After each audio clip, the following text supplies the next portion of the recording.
उगार sugar works ने अपने Q1 के नंबर्स को रिलीज कर दिया। तो चलो नंबर्स को देखते हैं चार्ट्स की हेल्प से।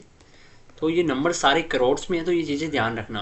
पहले देखते हैं हम सेल्स और एक्सपेंसेस में।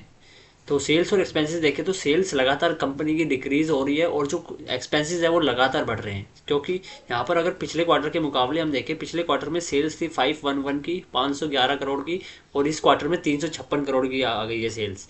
और अगर हम पिछले क्वार्टर में एक्सपेंसेस देखें तो 453 करोड़ का था, तो अब की बार 351 करोड़ का है। तो ये एक्सपेंसेस बढ़े हैं, आप चार्ट की हेल्प से इजीली अंडरस्टैंड भी कर सकते हो।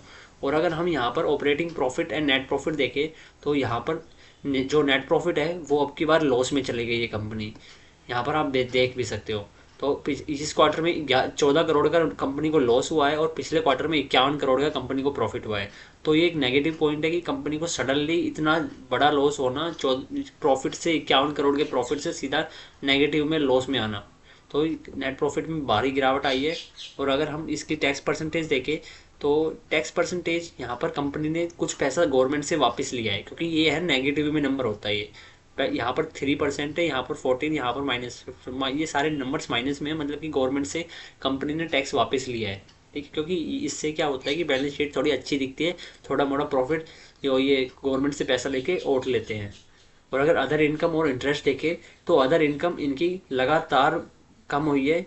पिछले क्वार्टर के मुकाबले अदर इनकम भी नहीं आई इसकी, और इस क्वार्टर में इसकी इंटरेस्ट है वो भी बहुत ज़्यादा हो गए, मतलब कि लोन्स इन्होंने ले रखे अच्छी खासी कैपेसिटी में, उसकी बोरोइंग्स को इसको चुकाना पड़ रहा है, उसका जो ब्याज होता है वो दे रही है कंपनी।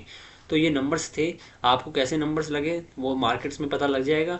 बट हाँ, पिछले क्वार्टर के मुकाबले जो नेट प्रॉफिट है वो सीधा -14 करोड़ में आ गया, पिछले क्वार्टर में यहाँ पर 51 करोड़ का था। तो मेरे हिसाब से नंबर ये बेकार है, और देखते हैं मार्केट में क्या रिएक्शन होता है। तो चैनल को सब्सक्राइब कर लेना। मैं अगली वीडियो एक स्ट्रैटेजी के ऊपर डालूंगा जो मैंने आपके लिए बनाई है। मैं मेरे लिए वो हमेशा वर्क करती है और आपके लिए वर्क करेगी। तो चैनल को सब्सक्राइब कर लेना जिससे कि आपको सबसे पहले वो नोटिफिकेशन आ जाए और आपको पता लग जाए। ठीक है, मिलते हैं नेक्स्ट वीडियो में, तब तक आप अपनी रिसर्च भी कर लेना।